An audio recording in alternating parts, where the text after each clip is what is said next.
The King has come, responding to Jesus' birth. 1.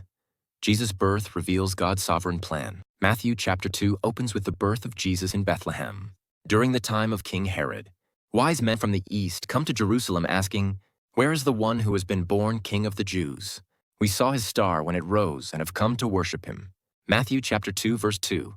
This event shows us that Jesus' birth was not an accident, but part of God's eternal plan.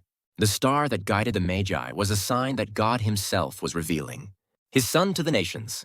Even people far away were drawn to worship the newborn King.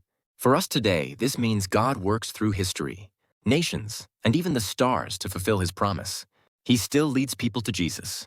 No one is too far for God's light to reach. 2. Different responses to the King. Matthew chapter 2 also shows us 3 different responses to Jesus. Herod's response, fear and hostility. Herod saw Jesus as a threat to his power. He wanted to destroy him, not worship him. Religious leaders' response, indifference. The chief priests and scribes knew where the Messiah would be born, but they did nothing to go and see him. The wise men's response, worship. They traveled a long way, followed the star, and brought gifts of gold, frankincense, and myrrh. These 3 reactions reflect how people respond to Jesus even today. Some reject him because they fear losing control. Some know about him but remain passive, and some seek him wholeheartedly in worship. God calls us to respond like the wise men with sincere worship, not just knowledge or fear. 3. True worship involves sacrifice. When the wise men finally found Jesus, they bowed down and worshipped him. Then they opened their treasures and presented him with gifts of gold, frankincense, and myrrh.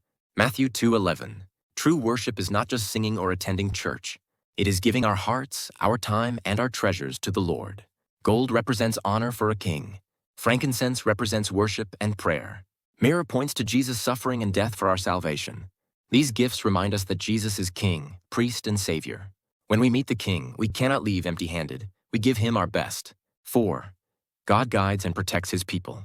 After the wise men worshiped Jesus, having been warned in a dream not to go back to Herod, they returned to their country by another route. Matthew 2:12. Then God also warned Joseph in a dream to take the child and flee to Egypt. Throughout this chapter, we see God's guiding hand, protecting his Son and those who obey him. Even in dangerous times, God is in control. He speaks, he guides, and he protects. Just as God led Joseph and the wise men, he still leads his people today through his word, his spirit, and prayer. 5. God's plan cannot be stopped. Herod tried to destroy the Messiah, but God's plan prevailed.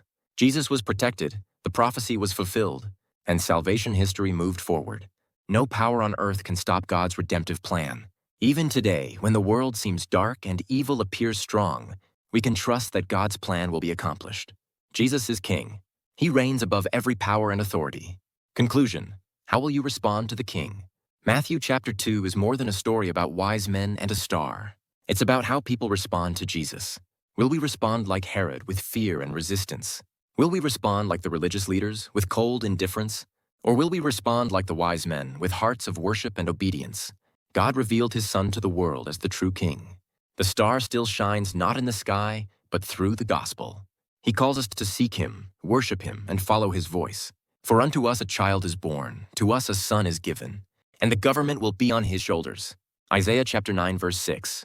Let us kneel before our King Jesus and give him our lives, our praise, and our obedience.